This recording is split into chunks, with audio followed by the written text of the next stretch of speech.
So there's a couple of things in the question that you just asked. One is the number of cases that are reported that are being reported as asymptomatic.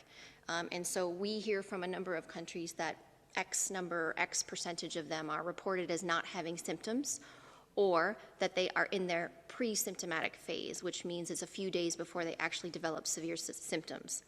In a number of countries, when we go back and we discuss with them, one, how are these asymptomatic cases being identified?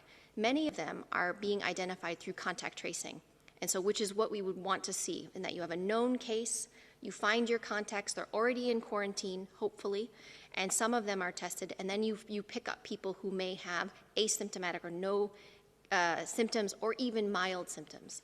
The other thing we're finding is that when we actually go back and say how many of them were truly asymptomatic, we find out that many have really mild disease, very mild disease.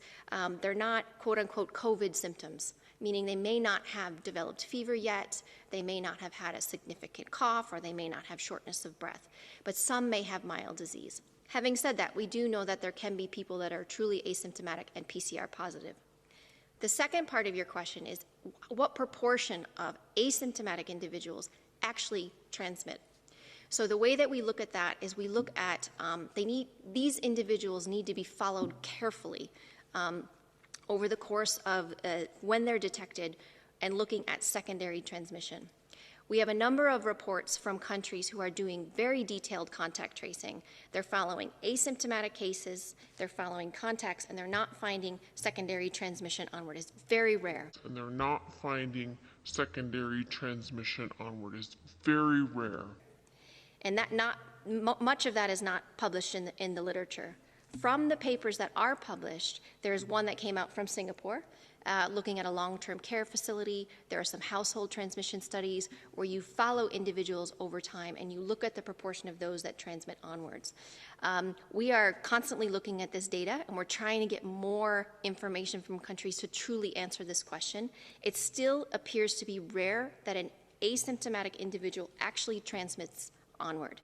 It still appears to be rare that an asymptomatic individual actually transmits onward.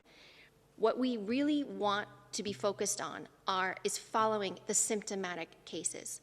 If we followed all of the symptomatic cases, because we know that this is a respiratory pathogen, it passes from an individual through infectious droplets. If we actually followed all of the symptomatic cases, isolated those cases, followed the contacts and quarantined those contacts, we would drastically reduce. I would love to be able to give a proportion of how much transmission we would actually stop, but it would be a drastic reduction in transmission.